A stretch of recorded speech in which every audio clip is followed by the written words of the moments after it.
오늘도 이렇게 토요 새벽 기도에 나오신 여러분들 위해 하나님의 크신 은혜와 복이 임하시기를 주님의 이름으로 축원합니다. 우리 함께 오늘 유대인들을 선택하신 하나님의 섭리, 유대인들을 선택하신 하나님의 섭리란 제목으로 우리 함께 말씀을 나누고자 합니다. 여러분 책에 있는 그 그림을 보시면 몇 쪽이죠? 오늘은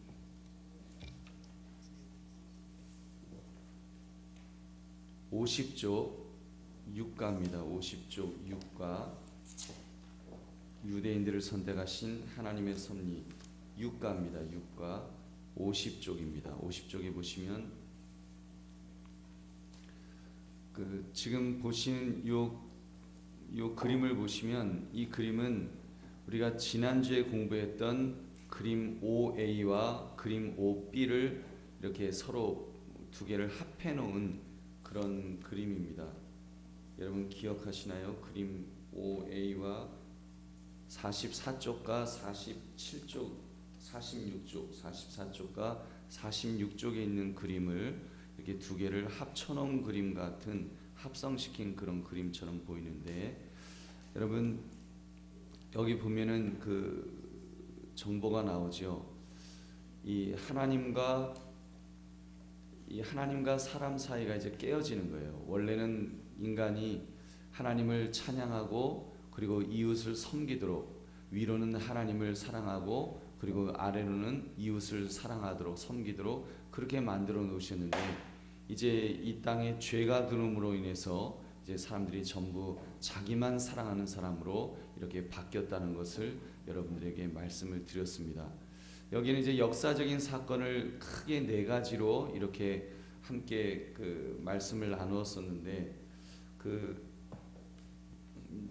첫 번째는 창세기 1장 2장에 나오는 이제 아담과 하와의 사건, 아담과 하와가 범죄함으로 인해서 이 땅에 죄가 들어왔다는 그런 사건을 말씀을 드렸습니다. 그래서 이제 쫓겨나게 되죠. 쫓겨나는데 그 죄가 들어옴으로 해서 하나님께서 심판을 내리셔서 아담 그 에덴 동산에서 쫓겨나게 되는데, 쫓겨나는 그런 인간을 그냥 내버려 두지 않으시고 그 하나님께서는 가죽옷을 입혀 주심으로 이제 그 구속의 그런 은혜를 이렇게 암시한다는 말씀을 드렸습니다.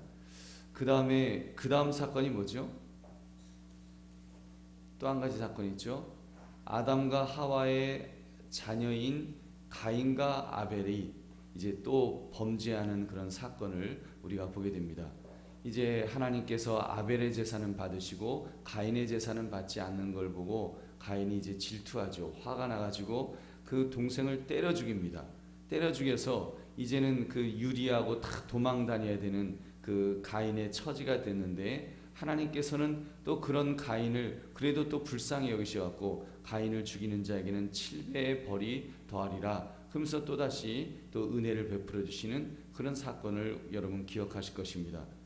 그런데도 또 인간은 또 이제 죄를 짓지요. 그래서 죄가 너무나 많이 죄를 많이 지으니까 하나님께서는 내가 저 사람들을 이제는 물로 쓸어버리리라. 그래서 노아의 홍수 사건이 일어납니다. 하나님의 심판, 그 물로 인한 심판 사건이 또 일어나는 거예요. 근데 그러는 중에서도 하나님께서는 또 노아의 가족을 이렇게 그 구원해 주셔서 인류를 완전히 멸망하진 않으시고 그래도 보존시키고자 하시는 그런 은혜를 베풀어 주신다는 것을 우리가 또한 말씀을 나누었습니다.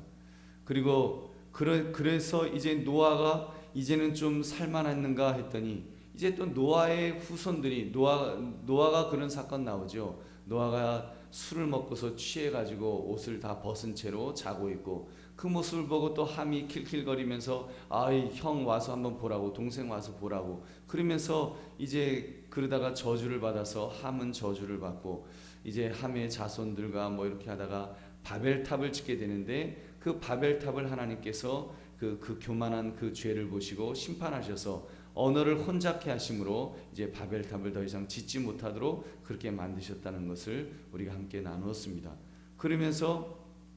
그러나 그렇게 그것으로 끝난 것이 아니라 하나님은 아브라함이라고 하는 이제 한 사람을 통해서 이스라엘 민족을 이렇게 세우시고 그 이스라엘 민족을 통해서 이제 구원의 역사를 만드신다는 것에 대해서 우리가 함께 말씀을 나누었습니다. 그래서 거기에는 패턴이 있다 그랬어요. 인간은 죄를 짓고 하나님은 심판을 하시고 그러는 중에 하나님은 은혜를 베푸시는 그런 패턴이 있다는 것을, 그래서 첫 번째도 그런 패턴, 죄를 짓고 그 가인이 죄를 짓고 그래서 하나님이 가인을 이렇게 방황하면서 다니게 하는 그 심판을 주시는데 그러나 그를 보호하시는 은혜를 베푸시고, 또 이렇게 노아 홍수 때에도 인간들이 죄를 짓고 하나님은 물로 심판을 하시는데 그러나 노아의 집을 통해서 은혜를 베푸시는 이런 죄, 심판, 은혜 이런 패턴이 있다는 것을 이 말씀을 드렸습니다.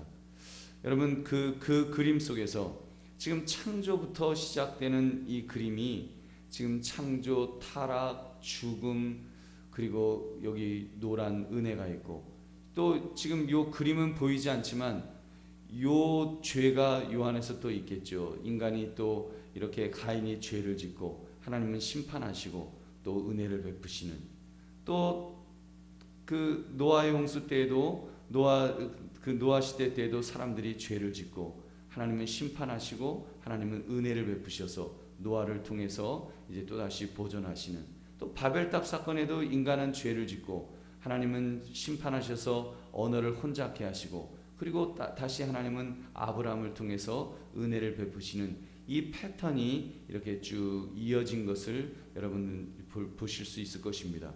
이때 아브라함을 여러분 한번 주목해 보시기 바랍니다. 여기 지금 하나, 둘, 셋, 넷 몇 명이죠?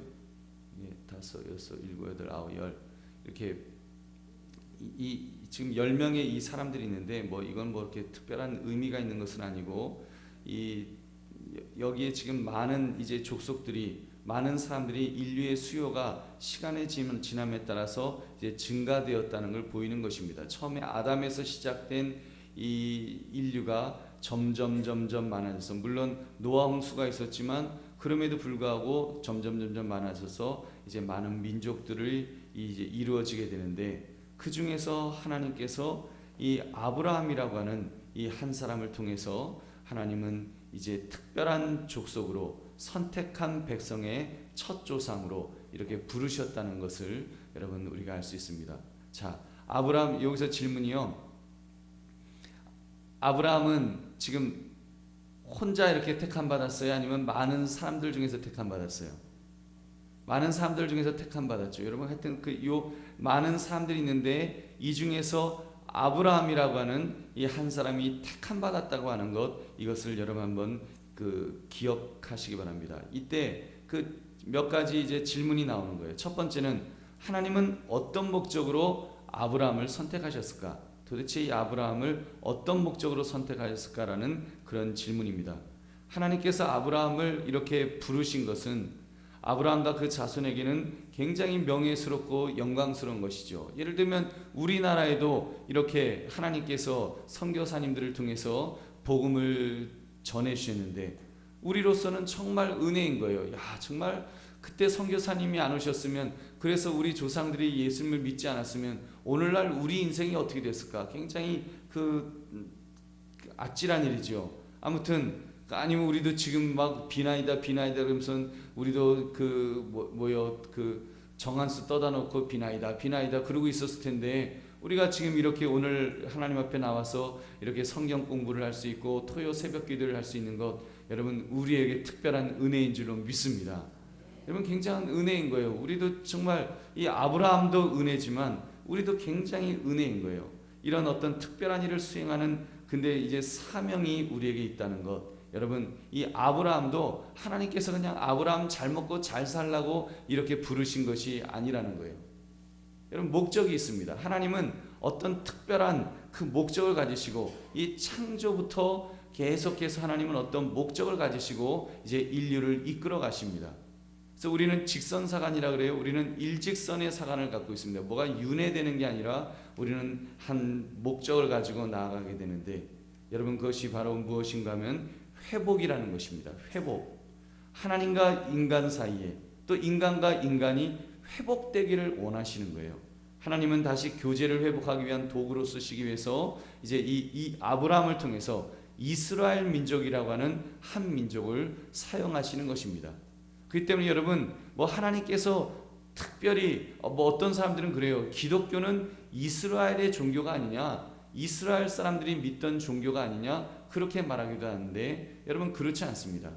하나님은 인류를 회복시키시고 구원하시기 위해서 이 역사 속으로 들어오셔야 되는 거예요. 인류 속으로 들어오셔야 되는 거예요. 들어오시는데 이 아브라함을 통해서 이스라엘 민족이라고 하는 한 민족을 통하여 들어오신 것이지, 여러분, 하나님은 이스라엘 사람들의 뭐 하나님이라든지 또 이스라엘 사람들만, 아브라함만을 위한 하나님이라든지, 여러분, 그런 오해가 없으시기를 바랍니다.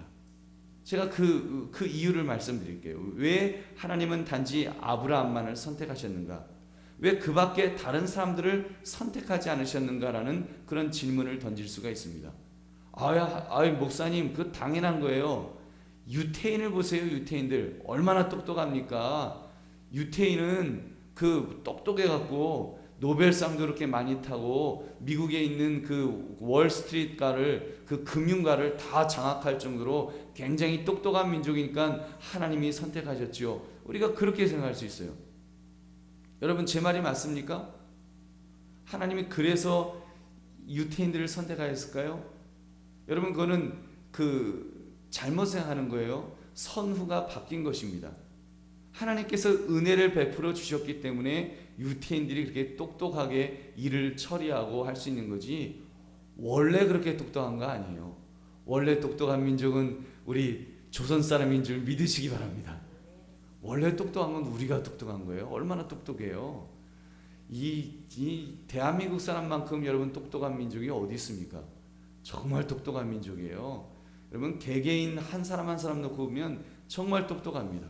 여러분, 이 아브라함도 무슨 아브라함이 더 의로운 사람이 아니었습니다. 뭐 다른 사람들은 전부 우상을 섬기는데 아브라함 혼자만 오 여호와여 하면서 뭐 여호와를 섬겼던 그런 사람도 아니었고요. 뭐 지도자가 될 만한 어떤 특별한 능력이 있어갖고 나를 따르라 그러면서 아브라함이 탁 지나가면 그냥 다른 모든 열방의 사람들이 오 아브라함이시여 당신은 열방의 아버지가 되십니다. 그런 카리스마가 있는 그런 인물이 아니었다는 것입니다. 그냥 알고 보면 아브라함도 그냥 별 볼 일 없는 그런 사람이에요. 뭐 지조 있는 사람도 아니고 하여튼 뭐 그냥 별 볼 일 없어요. 여러분, 창세기를 보면 아브라함이 죄인임에도 불과 죄인이었음에도 죄인에 불과했다는 것을 우리가 알 수 있습니다. 또한 그를 통해 성취된 일들을 모두 하나님께서 직접적으로 역사한 결과이지, 하나님께서 아브라함에게 은혜를 베풀어 주셔서 아브라함이 온 이스라엘 민족의 조상이 될 수 있었지, 아브라함이 잘나서 그렇게 된 것이 아니라는 것입니다. 여러분, 아브라함의 아버지가 누구였습니까? 아브라함의 아버지, 여러분, 데라죠. 강 저쪽에 거주하여 다른 신들을 섬겼다라고 그 우상 섬기는 그런 사람이었습니다. 여러분, 그러던 그가 14절 15절을 보면 이제 여호와만 섬기는 자가 되었다고 이제 기록하는 것을 여호수아서 24장을 보면 우리가 알 수 있습니다. 하나님이 부르시기 이전에는 아브라함은 우상을 숭배하던 사람이었습니다. 더욱이 그의 후손들도 그가 부르심을 받고 난 이후에도 1000년 이상이나 계속적으로 우상을 계속 섬기잖아요. 하여튼 아브라함의 그 후손답게 계속해서 우상을 섬기고 그럼 하나님이 또 때리시면 또 매맞고 정신 차리고 다시 하나님 앞에 돌아오고, 또 그리고 우상 섬기면 또 매맞고 또 돌아오고 하는 그런 일들이 계속되는 것입니다. 결국 무슨 말입니까? 하나님의 구속사의 일관적인 주제는 한 가지입니다. 여러분, 죄가 있고 하나님은 그러면 심판하시는데 심판한 것으로 끝나나요? 뭐가 있어요? 은혜가 있다는 거예요. 하나님께서는 은혜를 베푸셔서, 그래서 계속하여 하나님 구원하시는 그런 은혜를 우리가 알 수 있습니다. 여러분, 이런 그림을 보면 다시 우리가 이 그림을 생각할 수 있어요. 여러분, 이 그림도 보시면 이건 하나님의 은혜입니다.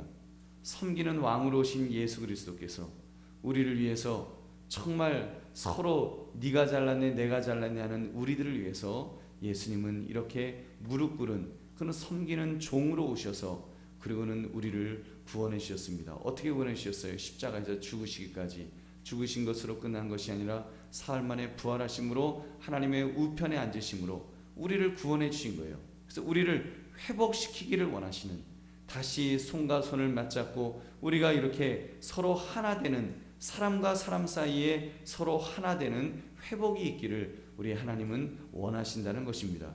그래서 위로는 하나님을 찬양하고 아래로는 이웃을 섬길 수 있는 그런 사람으로 변화되기를 원하신다는 것을 여러분 꼭 기억하시기 바랍니다. 이 모든 것은 여러분 하나님의 은혜입니다.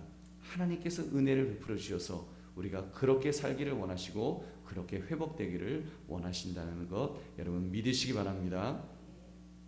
이제 다음 그림을 보시면 이제 아브라함과 언약을 맺으시는 거예요.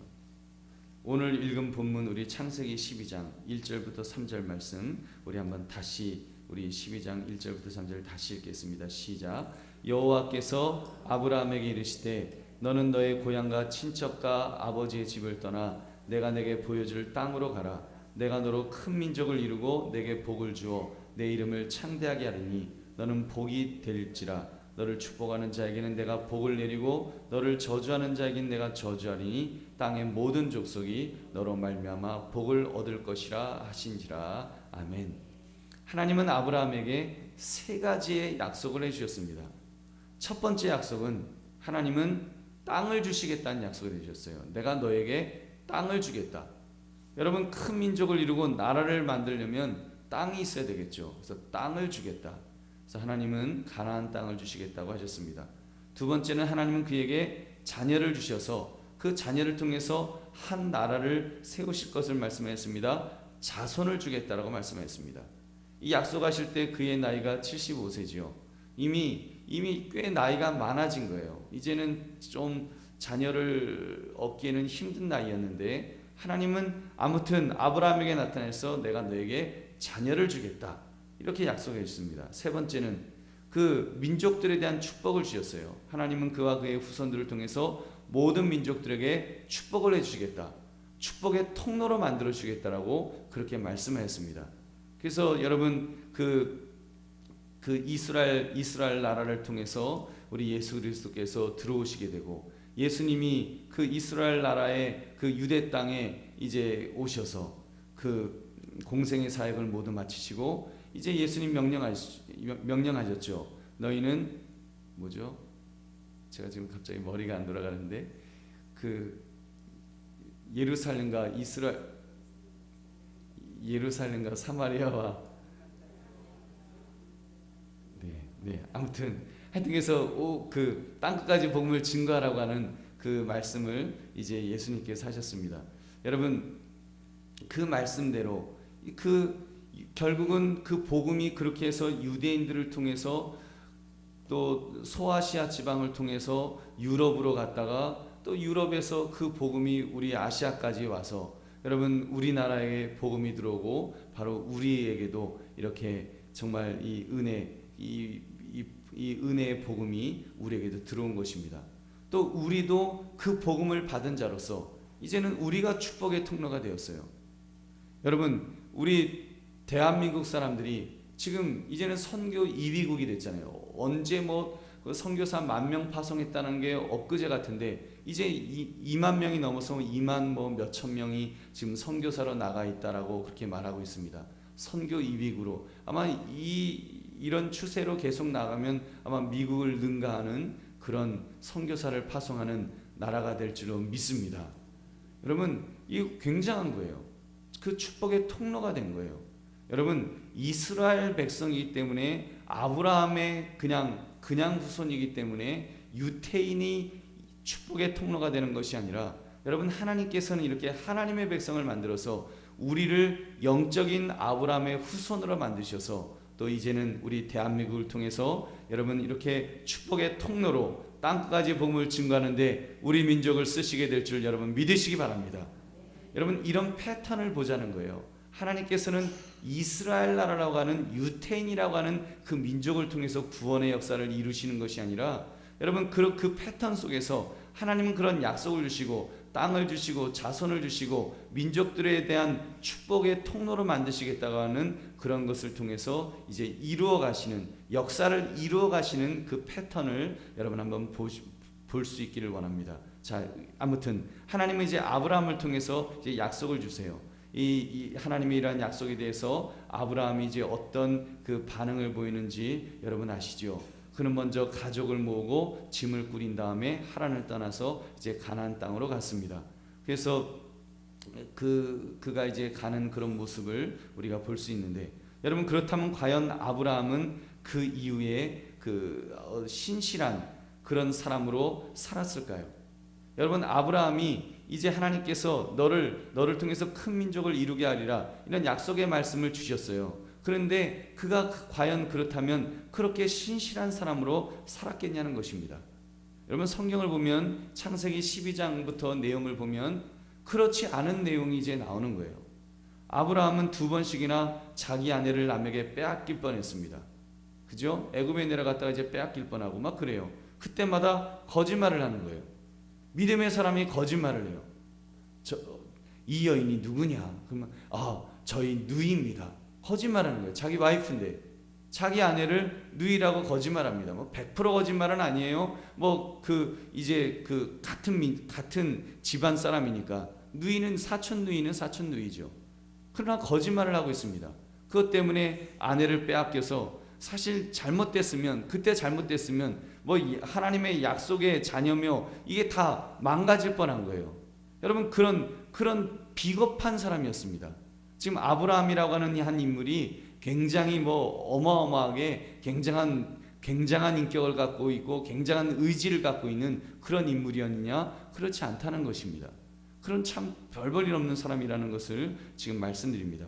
창세기 13장에도 보면은 그가 이제 그의 조카 롯과 사이에서 이제 다툼이 일어나지 않습니까? 너무 이제 양들이 많아지고 하다 보니까 다툼이 일어나서 우리 도저히 같이 못 살겠다. 우리 흩어지자. 서로 갈라서자. 갈라서는데 그때 이제 아브라함이 이야기하잖아요. 롯에게 너가 어느 땅을 취하겠냐? 네가 좌를 취하면 나는 우를 취하고 하면서 먼저 롯에게 그런 그 땅을 선택하는 선택권을 주었습니다. 인간적으로 보면 참 좋은 일이죠. 인간적으로 보면 참 아브라함이 인격적으로 좋은 사람인 건 맞지만 하나님 편에서 보면 구속사의 방해가 될 수 있었던 그런 인물이었습니다. 어떻게 보면 우유부단한 거예요.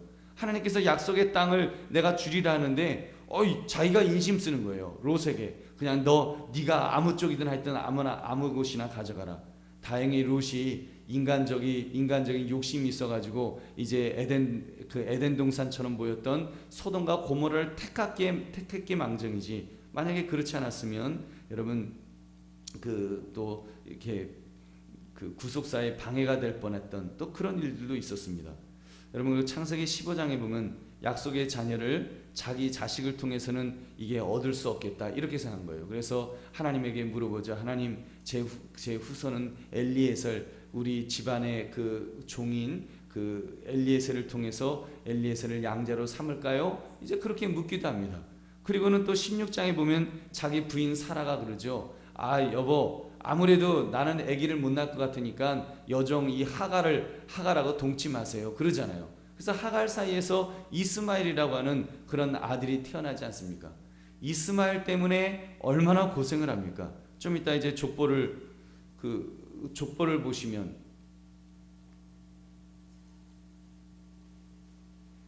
족보를 보시면 여러분 얼마나 그걸로 인해서 이게 고생하는 그 모습을 우리가 볼 수 있습니까?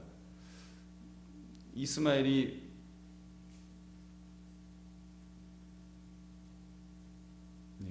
여기 보시면 아브라함이 여기 나오잖아요.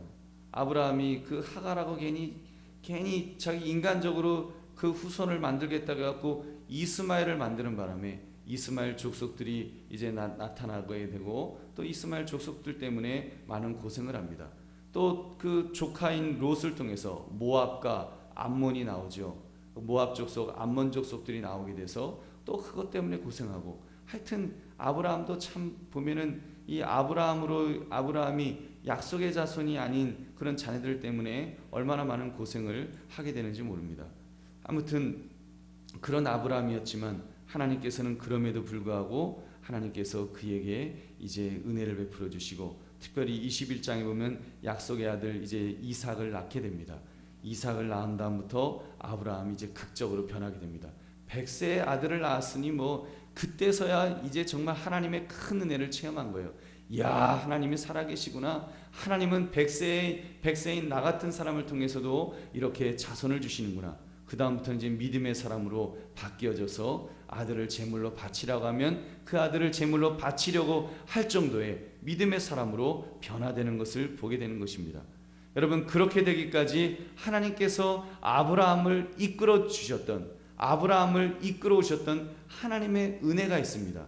지금 이 그림도 보시면 사실은 이 그림이 지금 그림 6A죠. 이 그림을 보시면 이 그림은 하나님께서 아브라함과 언약을 체결하시는 그런 상황을 보여주는 것입니다. 여러분, 창세기 15장에 아브라함이 나중에 가나안 땅을 소유하게 될 것을 어떻게 믿을 수 있었는가? 그것은 지금 하나님의 이 언약을 통해서 믿게 된 것입니다. 하나님께서 어떤 언약을 만드셨는가 하면 이게 하나님이라 그랬죠. 이 동그라미가 두 개, 이 동그라미가 하나인 이것은 지금 아브라함입니다. 아직까지는 아브라함이 흥하면서 지금 자기 멋대로 살려고 하는 거예요. 이런 아브라함과 하나님 사이에 언약을 맺어 주시는데 이 언약이 지금 이 그림을 보시면 이게 지금 제물이에요. 제물에 지금 불이 붙어 있는데 이 횃불 있잖아요. 지금 여기 풀무와 횃불이 이렇게 연기나는 풀무가 있고 여기 횃불이 있습니다. 여기에서 이제 하나님께서는 언약을 체결해 주신 거예요.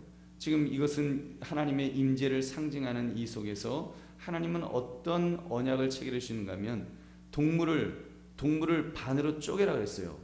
그래서 반쪽으로 쫙 쪼개 가지고 비둘기를 반쪽으로 쫙 쪼개서 양쪽으로 쪼개 놓은 상태에서 그 사이를 하나님이 지나가시면서 만약 이 언약을 깨뜨린다면 이 동물이 당한 것 같이 그렇게 당하리라. 이 다짐을 암시하는 그 내용이 그 창세기 15장에 나오는 것입니다.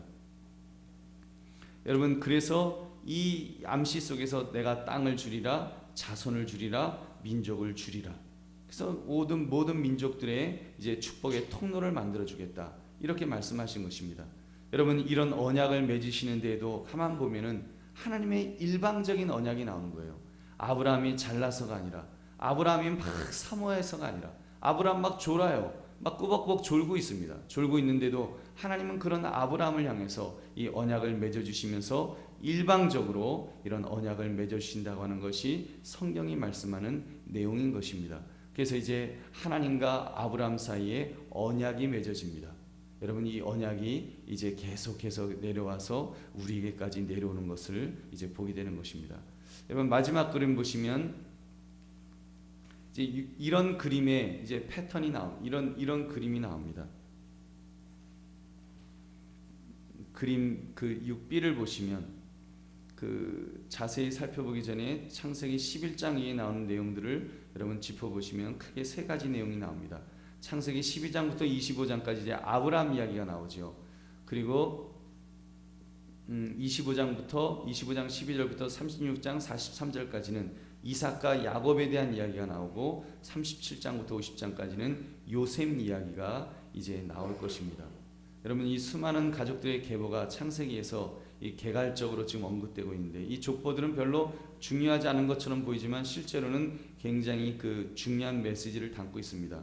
그 족보가 오른쪽으로 요쪽으로 계승되고 있는 경로를 살펴보면 아담, 셋, 노아, 셈, 데라는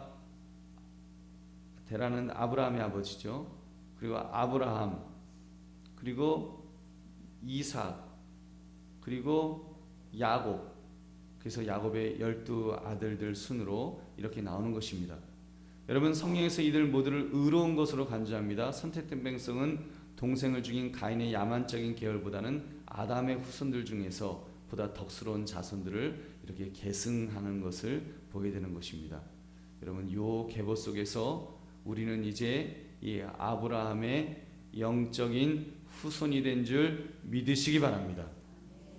여러분, 물론 우리가 후손이 된 것은 우리가 잘났기 때문에, 우리가 똑똑하기 때문에 된 것은 절대로 아닙니다. 이것은 전적으로 하나님의 은혜입니다. 그래서 여러분, 우리가 하나님의 백성, 하나님의 자녀가 된 것에 대해서 자랑할 것이 없는 것입니다. 우리는 겸손하게 하나님을 섬기고 그리고 이웃을 섬기는 그런 사람들이 되어야 될 줄로 믿습니다. 여러분, 그러는 중에 이제 다른 아들들이 나오죠. 아담의 후손들 중에서 이제 노아 그 이후에 뭐 함, 야벳이라든지 가나안이라든지 또 이 데라를 통해서 하란을 통해서 롯이 나오고, 아까 보여드린 것처럼 모압, 암몬 뭐 이런 것들이 이제 계속해서 나오고, 이들과 계속해서 또 다투게 되는 그런 것들을 우리가 볼 수 있습니다. 여러분, 구약 성경에 이제 나오는 이제 이런 계속 갈등들이 나옵니다. 이제 계속해서 서로 다투고 싸우는 그런 내용들이 이렇게 계속되는데, 여러분, 아무튼 이런 속에서 하나님은 이스라엘 백성들을 이끌어 가시는 그런 모습을 우리가 보게 되는 것입니다. 결론은 이것입니다. 하나님은 말 잘 들어서 사용하신 것이 아니라 하나님의 일방적인 은혜라는 것입니다. 여러분, 그렇게 해서 하나님은 이스라엘 민족을 통해서 인류를 구원하는 역사를 이루어 가시고, 또 그런 그 역사 속에서 이제는 우리들에게까지 이제는 그 은혜가 임하여진 줄로 믿습니다. 이제는 우리 차례입니다. 우리가 이제는 하나님의 백성으로서, 하나님이 사랑하시는 민족으로서 우리가 우뚝 서야 될 것입니다. 여러분, 그런 차원에서 이제 이번 주에 있는 총선도 여러분 우리가 기도하면서 투표하셔야 될 것입니다. 여러분, 어느 후보를 투표하실지, 어느 당을 지지하실지는 여러분이 하나님 앞에 기도하시면서 결정하십시오. 그러나 중요한 사실은 믿음의 사람들이 이 선거를 놓고 기도하셔야 되고 그리고 투표하셔야 된다는 사실입니다. 그래서 여러분, 이 역사 속에서 정말 하나님 이 대한민국이라고 하는 이 나라를 통해서 하나님 땅끝까지 복음을 증거하는데 쓰임 받을 수 있도록 해달라고 기도하시기 바랍니다. 여러분께서 정말 여러분들이 기도하시면서 정말 이 나라가 좋은 정치인들이 세워지고, 그래서 좋은 정치, 좋은 법이 세워지고 좋은 정책이 세워져서 이 나라가 바로 갈 수 있도록 여러분 그렇게 해달라고 기도하시기 바랍니다. 여러분, 우리가 그렇게 쓰임 받았으면 좋겠습니다. 우리 민족이 정말 잘못된 방향으로 가는 것이 아니라 우리가 바른 방향으로 가야 되는데, 민족적으로 국가적으로 바르게 가는 것이 중요합니다. 여러분, 이스라엘 나라 이제 아브라함의 후손인 이제 다윗의 후손이죠. 그 다윗 계열로 이제 쭉 내려가잖아요. 그렇게 다윗 계열로 내려가서 이스라엘 나라가 세워지는데, 그 이스라엘 나라가 어떤 왕이 세워지냐에 따라서, 다시 말하면 어떤 정책, 어떤 법이 세워지냐에 따라서 여러분 나라의 흥망성쇠가 결정되는 것을 볼 수 있습니다. 하나님이 기뻐하시는 쪽으로 나라가 가면, 여러분 왕이 간다는 이야기는 결국 정치인이죠. 바른 하나님이 기뻐하시는 방향으로 가면 하나님께서 그 시대에는 복을 주시고, 하나님이 기뻐하지 않는 방향으로 가게 되면 하나님께서 벌을 주셨던 이스라엘 역사를 여러분 잘 아실 것입니다. 여러분, 우리나라도 마찬가지예요. 여러분, 그런데 그 일을 감당함에 있어서 바로 우리가 역사의 주역들입니다. 저와 여러분이 역사의 주역이에요. 우리가 깨어 있으면, 지금은 대의 정치잖아요. 과거에 왕정 정치 때는 왕이 잘못하면 뭐 백성들은 그냥 한 쌈에 쌓여서 그 벌을 받고 그랬죠. 하지만 지금은 대의 정치입니다.